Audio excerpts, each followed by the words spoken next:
வணக்கம் நண்பர்களே. மிக நீண்ட கால அளவிற்கு பிறகு நான் தங்களோடு உரையாடுவதில் எனக்கு மிக்க மகிழ்ச்சி. மிக முக்கியமான ஒரு தருணத்தில் தான் என்னுடைய மற்றும் ஒரு பயணம், மீண்டும் என் பயணத்தை தொடங்கியிருக்கிறேன். மிக சுருக்கமாகவே சொல்கிறேன். என்னுடைய யூடியூப் வீடியோக்கள் பெரும்பான்மையான என்னுடைய சப்ஸ்கிரைபர் கூட பார்க்குறதுக்கு போய் சேர மாட்டேங்குது. அது என்ன காரணம் தெரியல.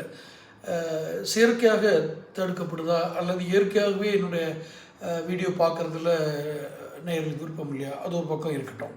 சில பொதுவான விஷயங்களை உங்களோட பகிர்ந்துக்கணும்னு நினைக்கிறேன். இது தேர்தல் சமயம், தேர்தல் பற்றிய செய்திகளை நான் சொல்கிறேன். அதுக்கு முன்னாடி பொதுவான ஒரு விஷயத்தை நான் பகிர்ந்துக்கணும்னு நினைக்கிறேன். என்ன அப்படின்னா, மனித மூளை செயல்படும் விதம். இது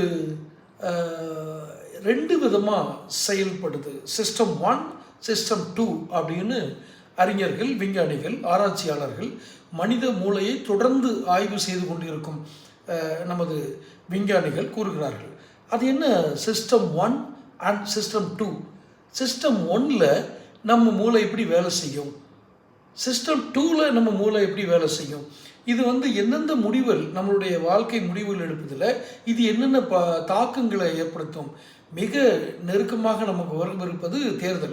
இது ஏதோ ஒரு தேர்தல் பரப்புரைக்காக, தேர்தல் பிரச்சாரத்திற்காக நான் இதை சொல்லவில்லை. மிக நன்றாக கவனியுங்கள். நீங்கள் தேர்தல் பிரச்சாரங்களில், தேர்தல் நேரங்களில் எடுக்கும் முடிவுகள் உங்களுடைய அன்றாட வாழ்வில் தாக்கத்தை ஏற்படுத்துகிறது. இந்த தாக்கம் ஏற்படவில்லை என்று நீங்கள் சொல்ல முடியாது. அப்போ இந்த பிரைன், நம்மளுடைய மூளை சிஸ்டம் 1ல் எப்படி வேலை செய்யுது, சிஸ்டம் 2ல் எப்படி வேலை செய்யுது, இதை பற்றி நாம் தெரிஞ்சுக்கணுமா? இது ஒரு வீடியோ, மன்னிக்கணும், ஒரு வீடியோ போட்டிருக்கேன். கிட்டத்தட்ட 30 நிமிடங்கள் ஓடக்கூடிய வீடியோ இது. அந்த வீடியோ பாருங்கள். அந்த வீடியோவில் விரிவாக எல்லாம் சொல்லியிருக்கேன். அதை முழுமையாக கேளுங்க, அப்போ தான் உங்களுக்கு புரியும். என்னுடைய சேனலில் ப்ரொமோட் பண்ணுறக்கா சொல்ல, முழுமையாக கேளுங்க, அப்போ தான் உங்களுக்கு புரியும். அடுத்தடுத்த சந்தர்ப்பங்களில் சந்திக்கிறேன். நான் வெளியிட்டிருக்கிற சப்ஜெக்டுகளை பற்றி என்னுடைய வீடியோக்கள் இருக்கும். தொடர்ந்து பாருங்கள். நன்றி. மீண்டும் ஒரு வீடியோவில் சந்திப்போம்.